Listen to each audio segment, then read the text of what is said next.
Tournament director Denis Naegelen didn't just welcome Alexandra Eala to the 2026 International de Strasbourg. He made a declaration, one that changed what this tournament is even allowed to be. And once you understand the weight of that, everything about the 2026 Strasbourg Open looks completely different. Filipino tennis star Alexandra Eala is expected to compete first in the Strasbourg Open in France this weekend. The 20-year-old Filipino tennis sensation enters the tournament fresh off an impressive round of 32 finish at the Italian Open, where she pushed world number 2 Elena Rybakina. This isn't a story about a young tennis player showing up to a clay court warm-up event in France. This is a story about a 20-year-old Filipina, Alexandra Eala, stepping onto the red clay of the Tennis Club de Strasbourg at the exact moment when the sport itself is being redrawn. Denis Naegelen, a former professional player who once pulled this very tournament back from the edge of extinction, has now staked the global identity of Strasbourg on Eala's presence. The Filipino army didn't physically travel to Alsace, but make no mistake, they are here. They have always been here, and Denis Naegelen is counting on every single one of them. But here's what most people have missed entirely. Australian Open in a way that I haven't really seen any player do before. Certainly not someone as new on the scene, so making their tournament. Something extraordinary is To understand why Naegelen's welcome carries the weight it does, you have to go back to 2009. A year that almost never happened for this tournament. In 2009, the International de Strasbourg faced potential dissolution. The event had been on the WTA calendar since 1987, 4 decades as the Strasbourg Grand Prix, and it was on the verge of being wiped from the circuit permanently. Denis Naegelen stepped in. Through aggressive rebranding and a series of deliberately built local partnerships, Naegelen kept Strasbourg alive. He preserved something that, by most institutional calculations, should have died. That survival decision carried Strasbourg forward all the way to 2024, when the tournament was elevated from WTA 250 to WTA 500 status, effectively doubling the ranking points available to the champion and doubling the financial stakes for every player in the draw. The 2026 edition, now the 3rd year at that elevated level, carries a total prize pool of $1,206,000. The champion walks away with $188,000, a figure that's up 15.49% from what the 2025 winner took home. Naegelen didn't build this tournament back from nothing, just to hand it over to safe, predictable bookings. And that's when things shifted. She works hard. Yes. That's why we like her, you know, because she's the face of the Philippines. Just aside from her talent, she's also thinking of the future. You know, I've only dreamed of making tennis grow in the Philippines, and now I'm bringing a whole new audience to tennis all around the world. So when Eala plays, we all get together and we all watch her support her as a group of people. Are there actual gatherings? Oh yeah, yes. Really? Oh yeah. Okay. We plan our dinner. Naegelen has been explicit about it. Alexandra Eala brings a level of buzz that is unprecedented in the history of this tournament. Not just enthusiasm, not just viewership numbers, a real quantifiable mobilization of a geographically dispersed fan base that turns a regional French event into a global sporting occasion overnight. The phenomenon even has a name, the Eala Effect, the engine behind it, the Filipino army. During the Italian Open in Rome, Eala herself talked about how surprised she was by the sheer density of Filipino supporters in the city. She said that just walking the streets of Rome, she ran into Filipinos 5 separate times. In Rome, in Italy, a country with no historical connection to Philippine tennis whatsoever.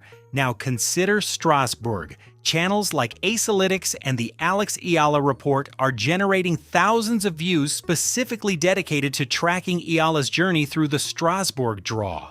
Fans streaming in from multiple time zones. And Naegelen and his team are not just watching this happen from the sidelines, they've actively embraced it using focused digital marketing to amplify a fan base that barely needs encouragement to show up. Naegelen's welcome to Eala was described not as ceremony, but as a statement about the tournament's global outlook. By opening the doors of this draw to a 20-year-old Filipina, Naegelen is signaling something the WTA's institutional structure has been slow to fully acknowledge: The future of mid-sized European tournaments depends on athletes who carry entire nations inside their phone screens. But there's a contrarian reading of this that nobody is really talking about. Denis Naegelen needs Alexandra Eala as much as, and quite possibly more than, Eala needs him. Here's something that tends to get buried in the welcome narrative. Alexandra Eala was not originally in the Strasbourg main draw at all. She was sitting on the qualifying list, which would have meant fighting through the physical grind of qualifying rounds starting May 16th, just days before the French Open. For a player trying to conserve energy for a Grand Slam, that's a serious risk. Extra match play, extra injury exposure, extra drain on physical and mental reserves at the worst possible time. Then on May 16th, American player Hailey Baptiste withdrew from the main draw. Eala was promoted directly, no qualifiers, straight into the main event. Now this might look like a lucky break, but look at the decisions that came before it. Eala had already pulled out of the WTA 125 Parma Ladies Open on May 14th, specifically to save energy for Strasbourg. The withdrawal from Parma, the patience of sitting on a qualifying list rather than chasing any available slot elsewhere. These aren't instinctive moves. These are the calculated decisions of a player operating within a deliberate competitive strategy. Eala lands in the bottom half of the draw, the same section as second seed Ekaterina Alexandrova, the highest-ranked player in that bracket. Her first-round opponent, Ukrainian Alexandra Oleinikova, a qualifier who earned her spot by defeating Yulia Putintseva in straight sets. And the Oleinikova matchup is where the real test begins. After that, and watch her try to continue to progress, because I like her game. Obviously, she wants to get better than where she is now. She's got a lot of good hand-eye coordination and ability to take the ball early and redirect. But the fan stuff is always fun for me, because whenever you see players from smaller countries, the fans are so passionate when they get up to the top. Alexandra Oleinikova is ranked number 68 in the world. She's not the most dangerous name on the draw sheet, but for Eala, a player whose game is built on aggression, pace, and the controlled power of a left-handed serve that's been gaining velocity throughout 2026, Oleinikova represents a very specific kind of danger. She's a defensive scrambler. Her entire game is designed to disrupt the rhythm of baseline power players. High moon balls push opponents way behind the baseline. Low slices that don't bounce cleanly on the slow Strasbourg clay take away the heavy ball Eala prefers to redirect. Awkward spins eliminate pace. It's a style built to make aggressive players uncomfortable and impatient. Former British #1 Greg Rusedski has talked about Eala's resilience, but he's also noted that her biggest challenge remains the overwhelming power of top 5 players.